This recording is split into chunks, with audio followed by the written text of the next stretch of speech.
right.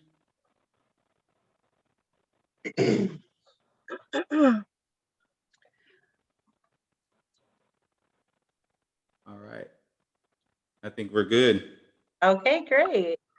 Well, I just want to welcome everybody here tonight. My name is Carolyn Jorgensen, and I am a vocational rehabilitation counselor for the state of Illinois. And I work at the University of Illinois at Urbana-Champaign for the Division of Rehabilitation Services. And then that's a lot of mouthfuls, so I have a lot to say. But I just wanted to maybe share my screen with you guys. And I was hoping we could have a little bit of a conversation today about my presentation. I kept the slides pretty simple, so we can kind of go over them. But if you have any questions, and I'll probably ask that quite a bit. And Keith, if you have anything in particular that comes to mind for you, or Joyce, anybody else, please feel free to, ask any question that you may have. So can you let me share my screen, Keith? I knew you were going to say that. I was trying to figure. I think I got to make you a host, but if I make you a host, Can you still? I think you got to make me a co-host. Okay, hang on that. But I have host capabilities now, right? You do. Okay, so I'm gonna make you the host. Make me the host, yeah. Sorry. Oh, it's okay. Oh, no, I still can record. We're good. Okay, good. Okay. Let me see if I can share this screen. Okay. Can you guys see that? Mm-hmm. Okay. Yes. Let me move it over. Can you still see it? Yes. Okay. Yep. Okay, great. Oh, it disappeared now. Oh, hang on. Okay. Can you see it now? Yes. Okay. Okay. So welcome to the Illinois Department of Human Services, Division of Rehabilitation Services. I work out of the University of Illinois at Urbana-Champaign field office, and my name is Carolyn Jorgensen. I have a master's in vocational rehabilitation counseling. I'm a certified rehabilitation counselor, a licensed professional counselor. I've been a professional educator for over 12 years. And I'm also certified by the state of Illinois as a rehabilitation counselor. So I have a large experience, but also I'm willing to learn. So I'm looking forward to working with you guys and learning from you and just sharing a few things. So what I'd like to do is sort of run through the slides a little bit, just to give you an idea of the topics we're going to cover, and then kind of go back through them one by one. And as you have questions, feel free to just literally interrupt me. And it's a little hard for me to see, what everybody on the side here. So just feel free to say, hey, I've got a question. Okay. So the vocational rehabilitation program has a lot of things that we offer. We do training, we do employment services, and even post-employment services for people with disabilities. And we basically work with people with a qualifying disability, which is, anything that's really medically diagnosed that might interfere with employment. So I have customers with depression. I have customers with specific learning disabilities. I have customers with cerebral palsy. I have customers with muscular dystrophy. I have people who I work with who utilize wheelchairs. Some do not. Some have prosthetics. It's just a real variety. Low vision, hearing impairment. There's many different forms of what's considered a disability. And it's actually a really great opportunity to help us empower each other. I'm a member of the disability community as well. And so I feel really strongly about helping other people with whatever disability they may have, ultimately have a very successful employment outcome. I really hope that people are able to achieve their dream, a vision for themselves, whatever kind of employment it is. Employment is such an empowering experience. Being able to work with other people or work on your own and have your days be filled with something meaningful, or even if it's just plain hard work, it gives us something to think about. It gives us something to invest our time and energy in. And people with disabilities really are needed in our workforce. And you know, there's so many, I work with so many brilliant people, and there's so many different levels and so many different, you know, opportunities out there. Levels of employment is what I'm saying. And we can have beginner, you know, entry level employment all the way to, I work with PhD students. So it's really great with the types of programs we offer with vocational rehabilitation here in the state of Illinois.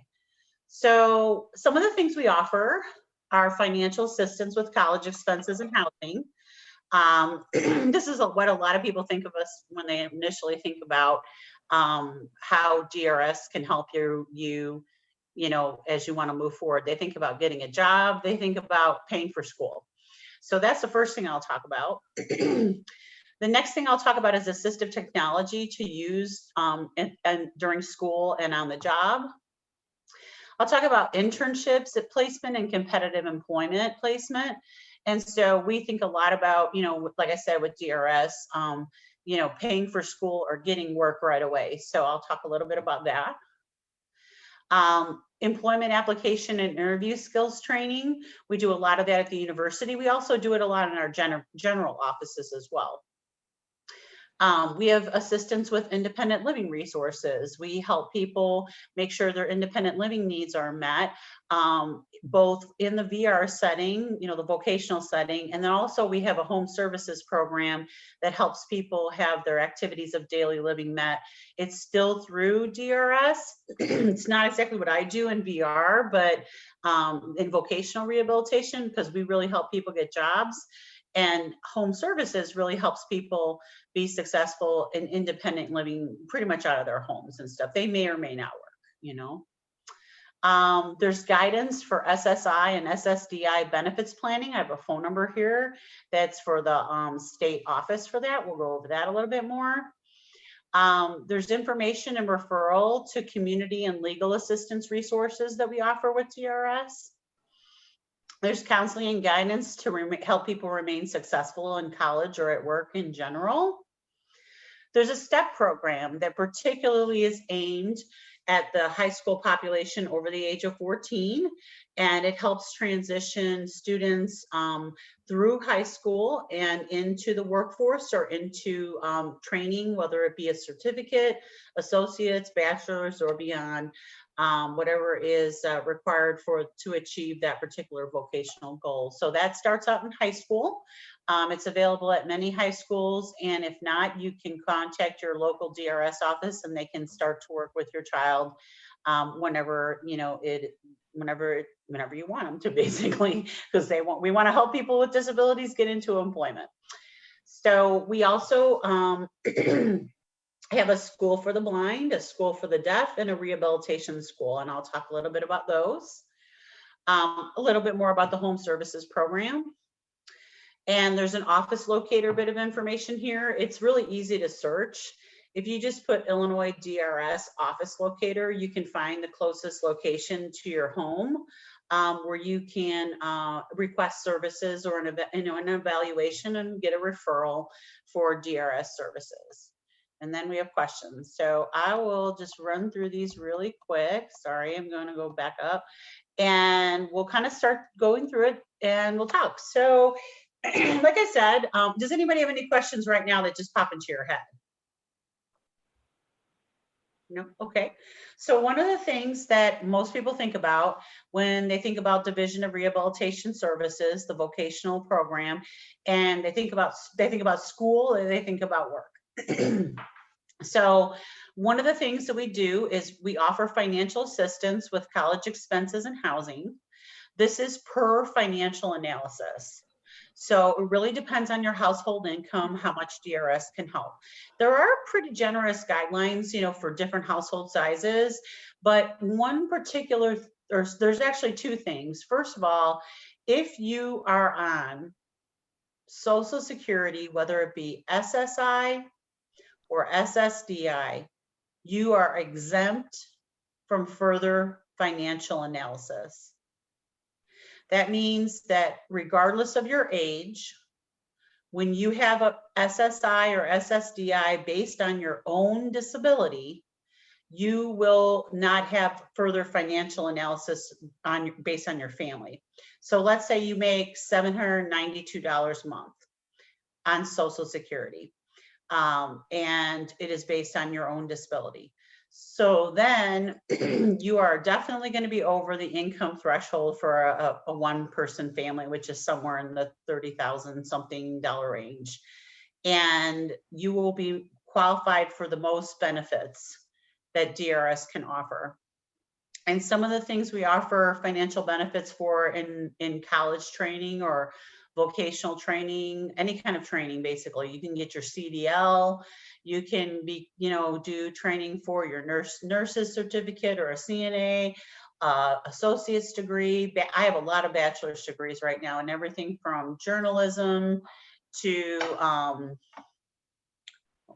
just getting a little restart thing, journalism to, I have some students who are in, mechanical engineering, bioengineering.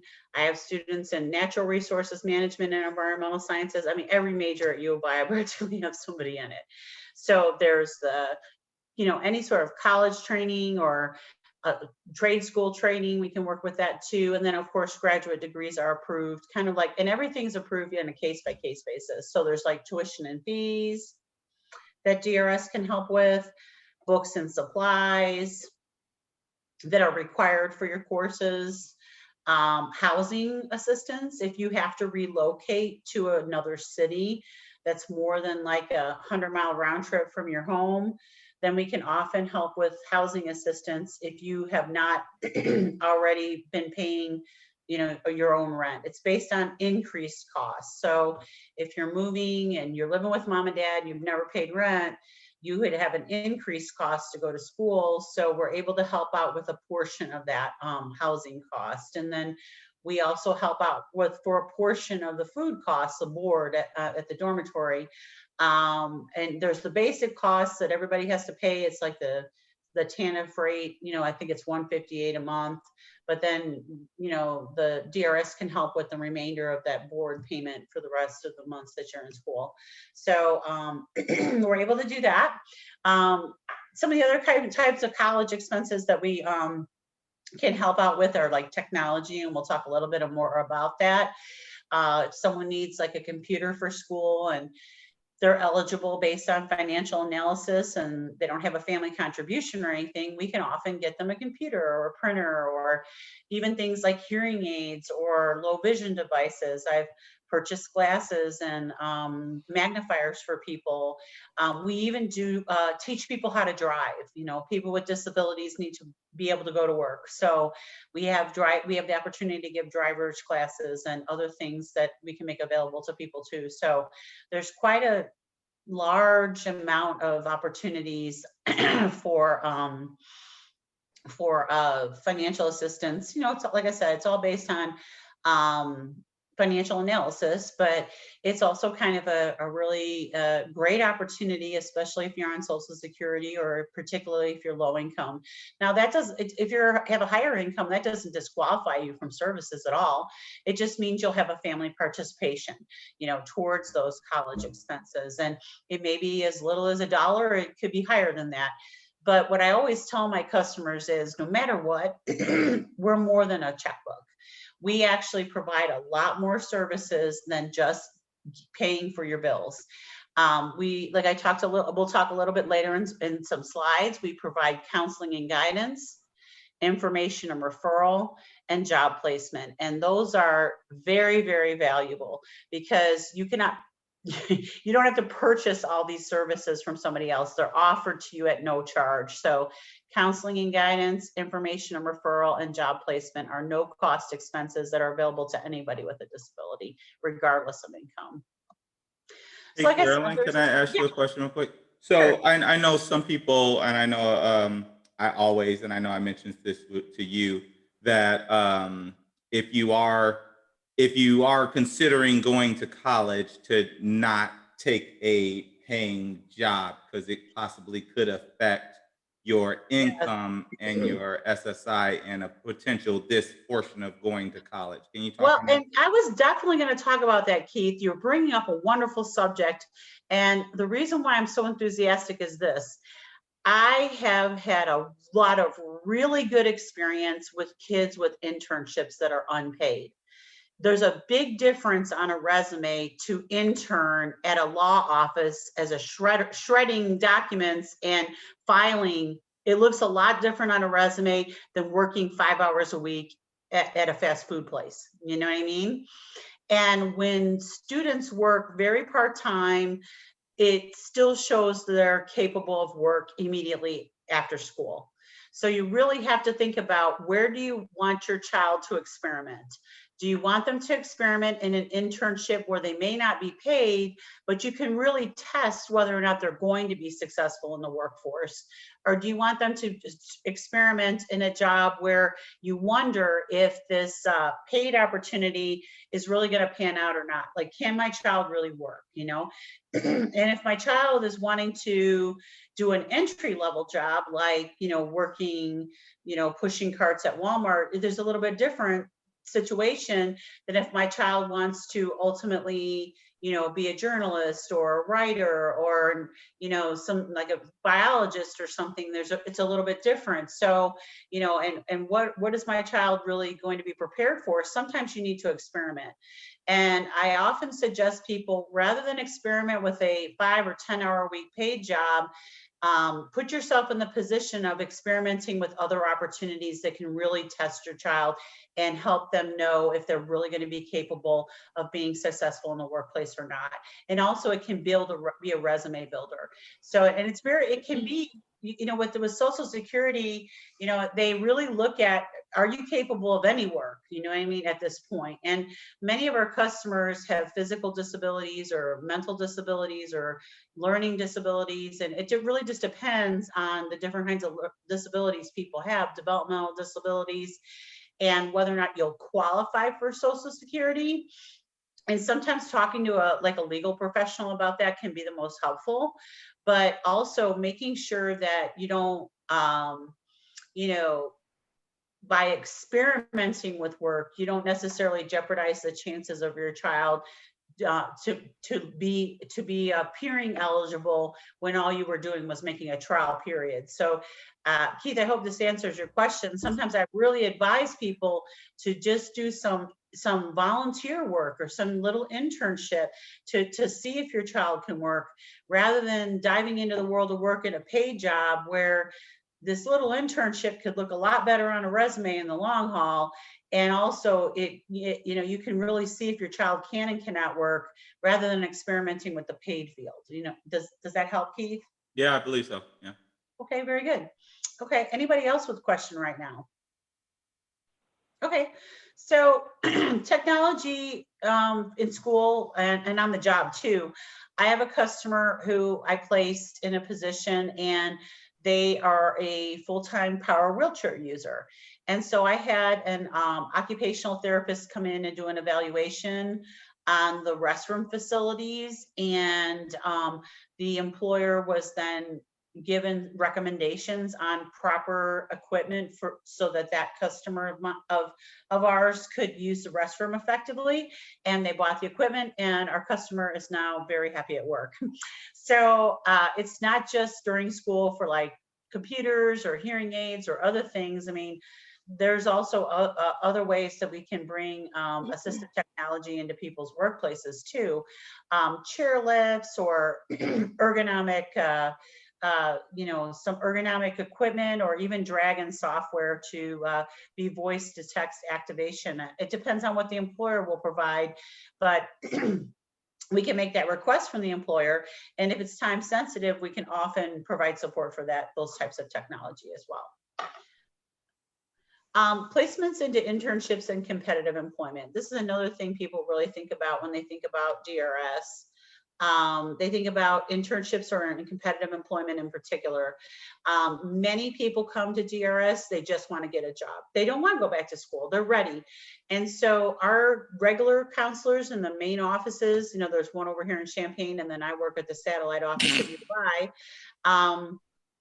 They particularly focus on placing people directly into employment. Now, it doesn't really matter if you have a high need and you need like a job coach, you need someone to go to work with you and show you your job for the first 3 or 4 months, work with you.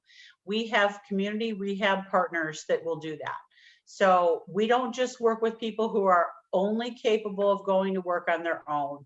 We have supported employment programs to help everyone who is work ready to be able to work.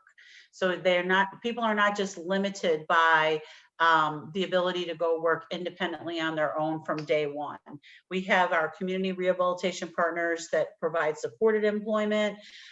Many of our customers with developmental disabilities are supported that way. And I'm sure you've seen them in our communities, where people are getting help at their job and they're getting some support. So we work with people of varying abilities, and so it's really important for us to have everybody be successful. So competitive employment, whether it be supported employment or direct placement, or after school, people graduate from college, is important. Now, I particularly work on the internship side, and Keith, this is what I was mentioning earlier. I really push my students to get internships, whether they're paid or unpaid, but particularly unpaid ones. I've just noticed unpaid opportunities tend to be better, honestly, in terms of the experience. And it gives them an opportunity to really stretch their wings. Like I've had some unpaid opportunities with organizations down here that make robotic hands, where there's an interface where you can actually feel something up your arm where the robotic hand moves. And I mean, it moves like our regular hands. And we have some unpaid internships with that. I mean, could it get any better for a mechanical and electrical engineer? You know what I mean? So, and I've had some kids intern with Motorola. When I worked down for a community rehab partner, I worked down in Southern Illinois at Southern Illinois University at the Evaluation and Developmental Center. We had a lot of community partners we worked with to do internships, everything from Goodwill to, we had a place called Cool Spoons. It was an ice cream shop, and we worked with Ace Hardware. We worked with a Southern Illinois hospital. We worked with quite a few different employers, and our customers had the opportunity to do an internship there. It was unpaid, but it gave them a great way to spread their wings and have some experience and get into the workforce and understand what it means to be at a job, to show up on time, to stay the whole time, not to play on your phone, not to take a 40-minute bathroom break, like how do I actually function on a job and be successful? So, I really think I'm a very strong believer in experience, but especially for young people, paid experience is not always, everything is that it's, that's cracked up to be, especially when you're considering Social Security and some other benefit programs. Okay, so I also do a lot of employment application and interview skills training. Along with this comes, I do a lot of cover letters, resumes. I do one-on-one training sessions for that, where personally I don't just write the students' cover letters. I teach them how to write it. And I meet with them via WebEx. We put a little thing on my second screen over here, and off we go. We write a cover letter and resume. It's really great. And also general VR counselors do that too. So they help their customers write cover letters and resumes. They also, and I do this a lot, I do interview skills training. And I personally do industry specific interview skills training. And I walk people through the process of an interview, and I teach them. I will model for them what an interview, an answer should be. And then I have asked a question of them, and then I have them, reply back to me. So I use a lot of strategies and teaching skills. So it's not just me dictating to people, it's us working together as a team to be successful with whether it be a physical application that you're handwriting out, or online application for Walmart, or for writing a cover letter or resume, or we're doing some interview skills, all that preparation for the employment, for that employment outcome, is we are able to do that. And it's a really great thing because those are some of our free services. So I don't care if you make $1 million a year, you can still get those job skills help if you are a person with a disability and you believe you can have an employment outcome. So all those things are like free. And then I also provide a lot of information and referral. I will help people with a FAFSA. I'll help people with a SNAP application. I'll help people apply for home services. I'll make referrals to community partners, such as, getting psychological services in the community where people's insurance, where they take the person's insurance. So we do a lot of information and referral, and that's part of the employment application process. And that piece is also, I consider counseling and guidance, and this is a part of it, that counseling and guidance where you're counseling people towards an employment outcome. I do a lot of one-on-one counseling with people just to help them be successful. And I do some work stress strategies. That's just me, I'm a licensed counselor, so that's why I enjoy doing that too. And each counselor has a little bit of a different, area of expertise. So, counseling and guidance can be a lot of different things, information and referral and job placement. Those are all of our free services. So they're very worthwhile. Even if you never get a dime out of DRS, those other things are definitely worth it. Does anybody have any questions so far? Okay, nope, I'll go on to the next slide then. Okay, assistance with independent living resources. So some of the things that I particularly do at the U of I is we have a large population of people who are using wheelchairs for mobility or may have low vision or hearing impairment. A lot of these can present themselves as some barriers to living independently in a sometimes somewhat inaccessible environment. So a couple of things that we do is we often partner with our home services program to get PA services for our customers. So we partner with them. But also I do a lot of information and referral about, accessible housing, accessible recreation, accessible transportation.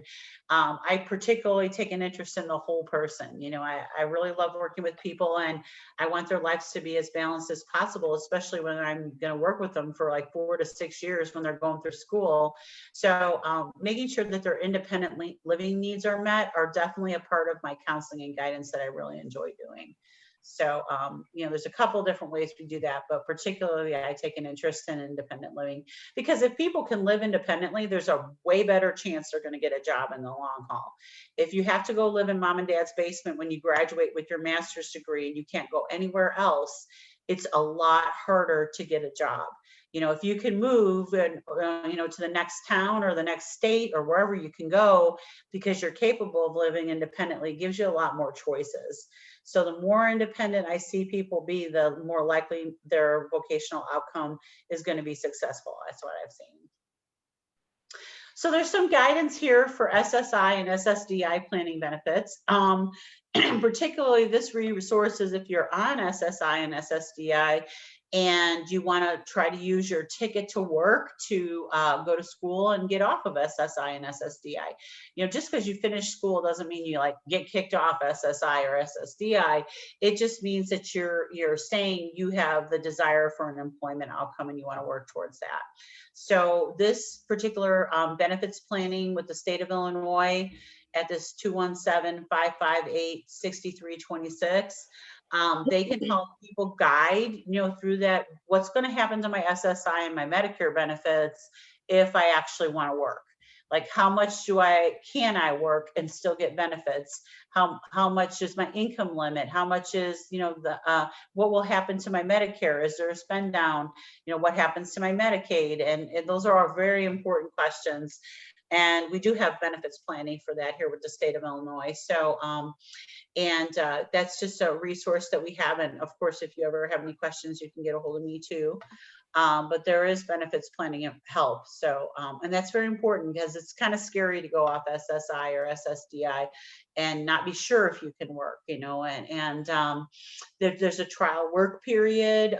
There's other benefits with Social Security. There's an expedited reinstatement. So when you talk to the benefits planning, officer, they will explain all those things to you, because there are some safe fail safes so that people can still be successful, and make sure that they're going to be employable and able to support themselves. So there's a lot of benefits, benefits planning in there. Okay, so there's also information referral just to community and legal resources assistance. Maybe people with disabilities have legal needs as well. And there's different organizations throughout the state that we can refer people to in case they have, especially disability rights or disability access issues. That's including parents and of course our customers as well, our students or our customers who are job seeking. Counseling and guidance, I talked a little bit about that already. Just to remain successful in work, college, and or at work. It's a lot of people don't realize how stressful work will be once they get off Social Security. And sometimes you just need someone to communicate with and talk about some of that stress and be successful. And when someone is able to achieve work, competitive employment, which means they're paid. It could be part-time. We prefer that it be full-time, but it doesn't mean it has to be. It really depends on what works with your disability. We will work with that customer for at least 90 days after they start working. And if they need more help, we continue to help them. We don't just close their case automatically just because they've made a 90-day employment outcome. We work with that customer until they're satisfied with their work and they feel comfortable that they're going to remain there for some period of time and not just, jump on the next bandwagon in another 2 weeks. We hope to continue to assist people. And once you're a DRS customer, even if your case is closed, you can always reopen it. So I know for me, I was a DRS customer, and if I ever want to switch jobs again and move to a different position, say within the state, I would definitely want to reopen my case, to get some assistance with that, because as a person with a disability, you can get what's called a Schedule A letter, and that helps you get state employment. It helps you qualify for an interview if you have credentials for it. And then you have to prove yourself at the interview, but it gives you some priority to actually be interviewed. Where a lot of people feel that there's discrimination, there's actually opportunity here in the state and with the federal. So if you're willing to identify yourself as a person with a disability, that can give you an opportunity to have a little bit of legs up in terms of a hiring process. Not that you don't have to prove yourself on the interview, but it means that you will actually likely get an interview. So if you're a qualified candidate, so. There's some benefits to that. So that's, helping people be using counseling and guidance to help people be successful in college and work. Now, the STEP program for high school students, I'm sorry, I left this a little bit later in the slides, is a really great opportunity for our high school students to get involved early. So now you've heard about a lot of the benefits of working with DRS and, some of our programs. The STEP program is really where we interface with the high schools in preparation for, like I said before, trade school, associates, bachelor's degree, direct placement into employment, working with one of our community rehab partners for supported employment, or some placement with them through community employment. We work with everybody where they're at. As long as we believe, they believe they can have an employment outcome, we're willing to help, people with disabilities become employed. And the high school program, some high schools particularly have the STEP program. Other areas do not, and we work with people a little bit more directly in that vein. So, but the STEP program is something a high school has to choose to have, and I would highly encourage you to reach out to your local DRS office and see if your high schools have a STEP program that would be helpful for your child. We also have a couple other things related to schools. We have a School for the Blind in Jacksonville. The School for the Deaf is also in Jacksonville, Illinois. And the Rehabilitation School is up in Chicago. The School for the Deaf is very, very involved. It's like a birth through, 21 age, and it's a very involved school. Has a lot of extracurriculars, a very, very, very thorough education. So is the School for the Blind.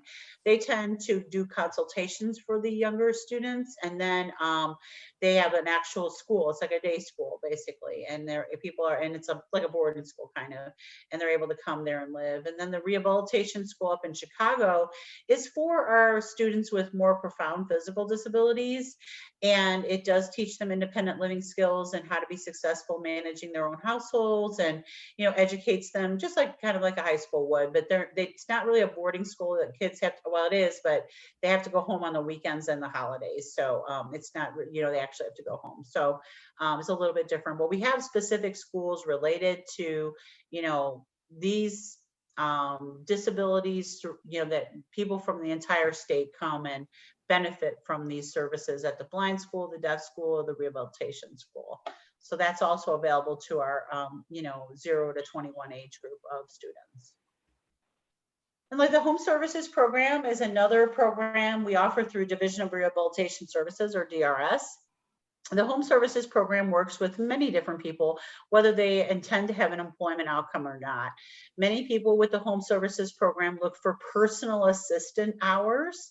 They're looking for state financial support so that they can have a personal assistant come into their home, an hour a day or 5 hours a day to do activities of daily living, whether it be cooking meals or cleaning the house or helping them take a shower or toileting needs. They have a variety of things that personal assistants do, and there's an evaluation that's made.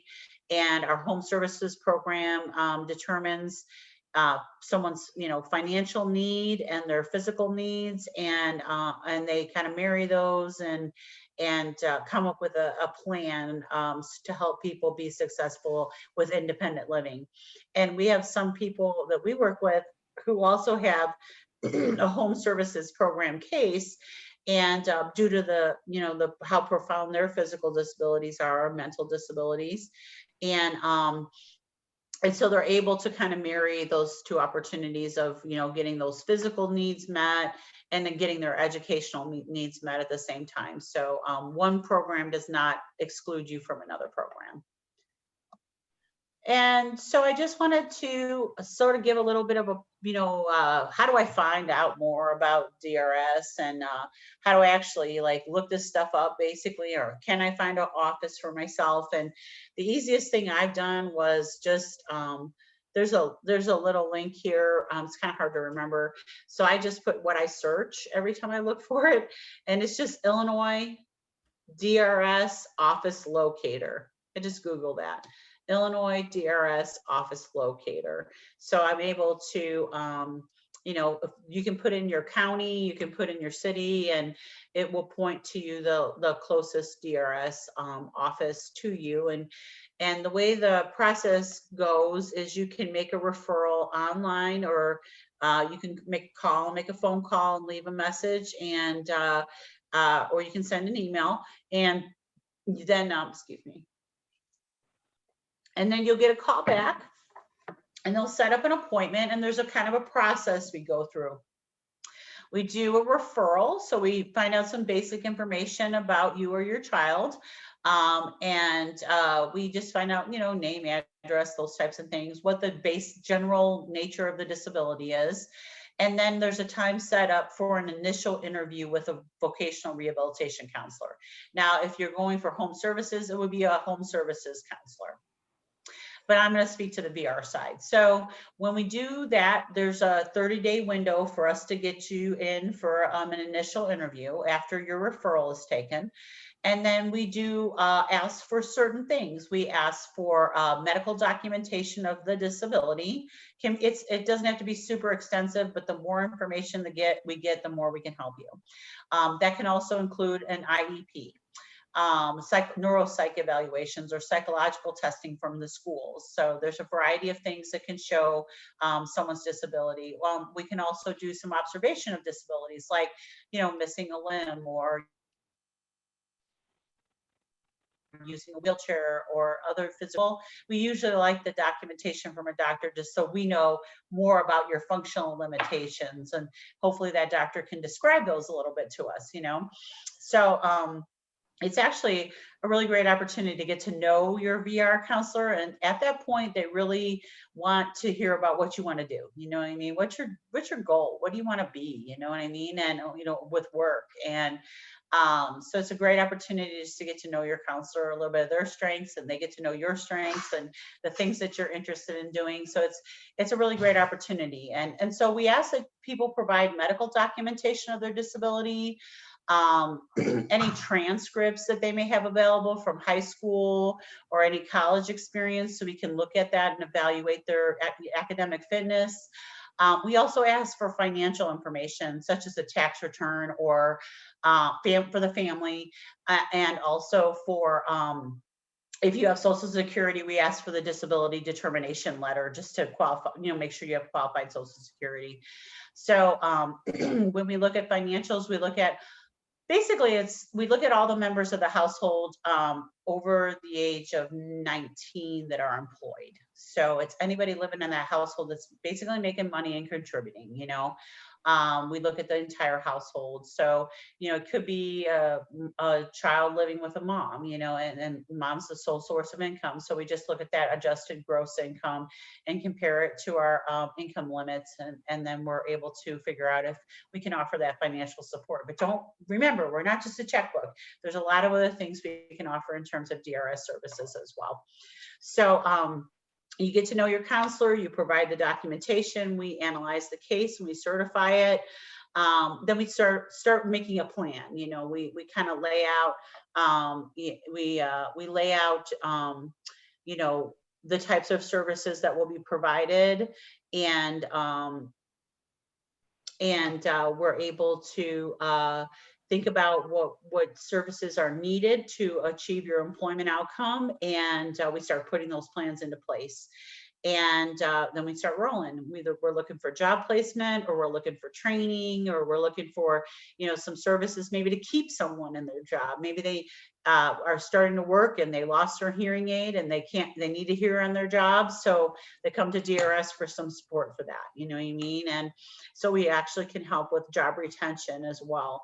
All these kind of services, sort of a wraparound for people with disabilities. So yeah, I think I have kind of given a little bit of a general overview. I don't know if you guys have any questions at all, or if I can repeat anything, or if there's more information you wanted about a particular subject.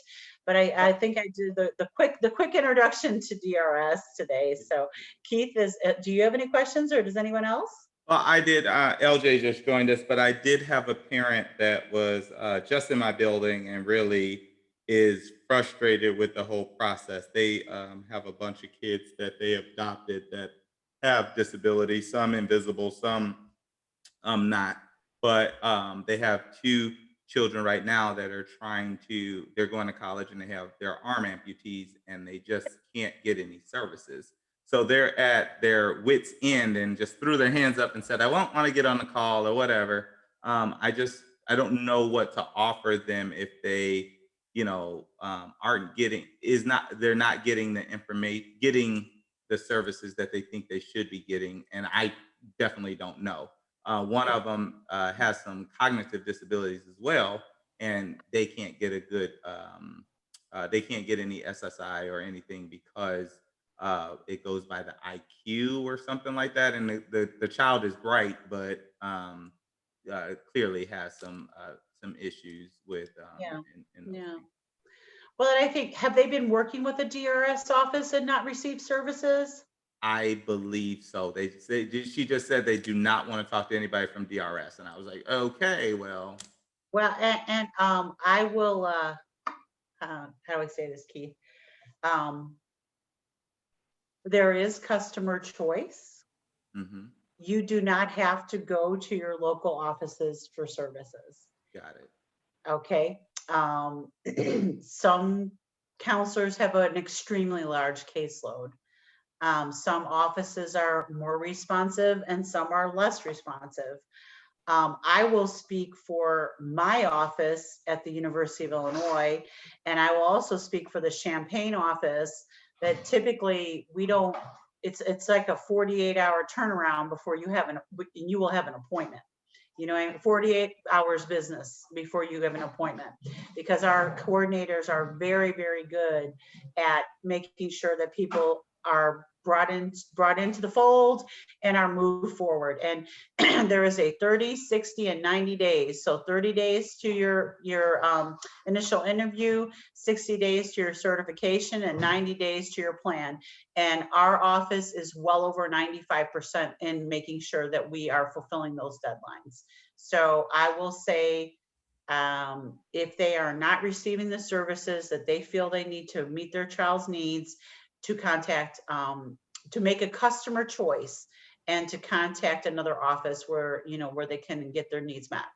I would encourage them, Keith, not to give up. Okay. Can I have them call you?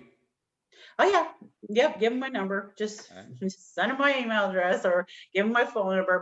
My office number is hard, but this little state cell phone works pretty good. Okay, so I'm really good at answering emails in between my little sessions. So like I said, I do a lot of counseling and guidance. So I meet with about 25, 30 people a week. So I try to squeeze in on the calls in between. Got it. And I really want, I'll see her in a few minutes. I just really want them to contact you to get some guidance before they throw it in. What's your cell phone again? Can I have that? Yeah, sure. It's 217 649 1838. Okay. And that's 217 649 1838. I really just wanted, I don't know if anybody else had any questions, and it's just the whole college piece and making sure they don't work and getting that internship experience. You don't want to do anything to mess up the opportunity that you have to go to college at a reduced rate, because Yeah, I would definitely think if your child would possibly qualify for Social Security disability, you would definitely want to utilize an opportunity for an internship over, doing a 5-10 hour a week job that in realistic terms, it's not going to be meeting their employment goal. And if you really want your child to go to school, think about internships as an opportunity to have them stretch their wings a little bit and get some experience. That's my suggestion. Got it. Okay. LJ, you want to answer anything? I know you came on late. I know you just went through this whole process of, and you may have some guidance for Joyce, Lisa, and Donna as they come through the ranks. I will just say that Carolyn is awesome. And not just because obviously she's on the call today, but just the dynamics that she is able to provide you the information necessary to help you along the journey. And it is a process, it is a journey, as she related to even for the, SSI, we're in that process right now and dealing with voc rehab. I will just say that you have to do your due diligence. It takes time. That's the one thing I will say, is that it takes time. So I would say for us, let me think, Carolyn, we're probably like in month 6, I think, or somewhere around there, because I want to say we started in March, but that's okay, because she was very honest with us about that it's a process, it's a journey. So that's the one thing that I would share with everyone here. The dynamics of that it's not going to be something where it's just a quick turnaround, and you do need to respond and provide them with the information so that they can assist you. Definitely so. Takes a little bit of time. Yes. But you know what, it's a good thing, because it's important to be thorough, but also there are some time limits. I'm trying to say we have some expectations here, and we don't like to go out of compliance very often. And I know, at least in Champaign and at U of I, we really try to use our due diligence to make sure things are going to go through. And sometimes there's little things that stumble us along the way, and we have to get a little extension to our timeline. But you know, sometimes we need like psychological testing or vocational testing. And that's another thing we offer that I failed to mention, but psychological and vocational testing is possible, but that would extend the period of eligibility. You know, I'm trying to say, so there might be a few more months of time that's necessary to get that paperwork processed. But, you know, sometimes people just really want a job, and we try to help them move forward as quickly as possible. And school's usually a little more long-term, you know what I'm saying? Like they kind of think ahead about that for quite a bit. Now, aside from some wonderful folks I've worked with that are in that position of thought ahead. So, you know, and I also have my last minute people who I'm still writing a college training case summary when we're starting school in 2 weeks. So, you know, it takes everybody. But anyway, so we just do our due diligence. I can speak for the Champaign office and U of I. We work very, very hard to really help people with disabilities be successful with their employment and educational goals. So yeah, I feel it's unfortunate, Keith, when I hear this about other offices. It kind of breaks my heart, you know, as a former DRS customer and as a current counselor.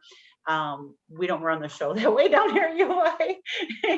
So, you know, it's just, we can work with anybody too, but our Champaign office tends to take the majority of non-U of I cases. But I'm happy to talk with any family that would like to talk to me, and I can kind of, you know, refer them to the best office that I know will be the most responsive to them. So.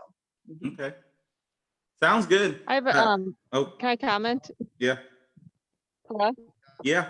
Yes. Oh, I know that my oldest son went through DRS, and that when he was a junior in high school, they started contacting everybody who had IEPs and 504s to start the process. Do the STEP program. I don't know. I don't know if that was. Yeah, my husband, because he went to college. He went to college. Yep. And a lot of our students with the STEP program will go to college. I have many students in the STEP program down here at U of I. Absolutely. Yep. Very good. Yeah.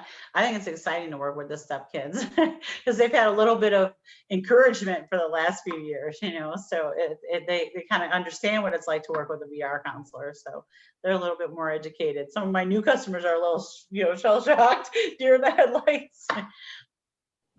So, anybody else have any other questions? That's it. I know there's a lot of information. Donna and Lisa, their kids aren't really ready. I think Chloe's 14 or she's 15. Yeah, she'll be 15 in November. Yeah, and Lisa, Brooklyn's like younger. So, but I like to get them ready so I can have some people that's in the know. So. Well, and Keith, spread the word. I mean, you know, if you have people that need help, or if any of the participants here today know of other families that can be benefited by DRS services, whether it be for a child or an aunt, an uncle, a grandma. I mean, we work with all ages. So, you know, I'll put this on our band app, and, you know, parents can watch it. Even some of our other, you know, clientele, not just our individuals with physical disabilities, but cognitive disabilities as well. So, yeah, it just, you know, it really saddened me one day when I realized that, forgot who it was, a lady told me she was graduating with a lot of college loans, and I was like, no. Yeah. Because no one's ever given her this information. So yeah, this is a real opportunity. The American public has made a commitment to people with disabilities to help them have successful employment outcomes. Yeah. This is an opportunity extended to people with disabilities to have a vision for themselves and become the best worker and the most empowered person that they can become through the world of work. So I really want people to know that this is a very empowering experience. It's not just about money. It's about really finding your wings, you know what I mean, as a person with disabilities. So I'm gonna share this with some of my colleagues in the SRA world as well, and hopefully they share it with some of their individuals so we can get this information out there. It's like a hidden secret. The therapy places need to know it too. I'm like, why isn't nobody sharing this? You know, let them know. DRS, get in touch with us. We'll help you. Right. You know, so, that should be your tagline. Get in touch with us. We'll help you. Okay. Well, thank you very much. Donna, did you have anything? I heard it. No. I don't know. I think, like I said, it was a lot of info. It is like, trying to think of the word I'm looking for. Overwhelming. Income based, that too. Oh. Income based, correct, for like financial Yeah, stuff. there's an income base to it. But Because- like I said, it's the free services are counseling and guidance, information and referral, and job placement. So you don't have to have the income base. It's not based on that. So it's basically for the cost services or things that DRS ends up paying for. So no matter what, it's beneficial to come to DRS because we can still help you get a job. You know what I mean? So let me Okay, ask you sounds something. good. So if one person in the family, so say for instance, my wife made a lot of money and we had a child with a disability. I know this kind of, but the kid would have to wait till that they can qualify for SSI to get benefits. Right. And so you can usually start qualifying for SSI when you turn 18. Mhm. And so a lot of people will start that application process right around that age. And so, right before that, they'll start filling out some paperwork and stuff. And then when you receive Social Security, then you become exempt from further financial analysis. And let's say mom made a lot of money and the family was over this substantial gainful employment amount, and there may be, let's say you're $20,000 over the limit. Well, they divide that in half, and so you'd have a $10,000 contribution. Okay, doesn't mean you disqualify you from services. Let's say your tuition and fees is $40,000 a year. If you pay that $10,000, your family participation, DRS still picks up the rest. So it's really not a no if you make a lot of money. It's just how big is your family participation going to be? You know what I mean? And you don't have to be on Social Security to gain the benefits of financial support. It just depends on how much you make. Like, I won't go that far. Right. Oh, here. Got it. So yeah, that was Chief. Thank you, because that was basically my where I was trying to go with it. I know. My I'm all in y'all head. husband and I together make too much, so she doesn't get SSI at all, and she never has due to income based, which is fine. I mean, but at the age of 18, she'll be able to apply for herself. Because I know, like, with insurance stuff, like medical insurance, they're covered till they're 26. So I wasn't sure if for SSI, if they would still go on our income. Once she's 18. They'll look at, they will look at your child's disability and see if it's a qualifying disability for Social Security. And then in terms of DRS support, your child will be independent of your income if they're on Social Security.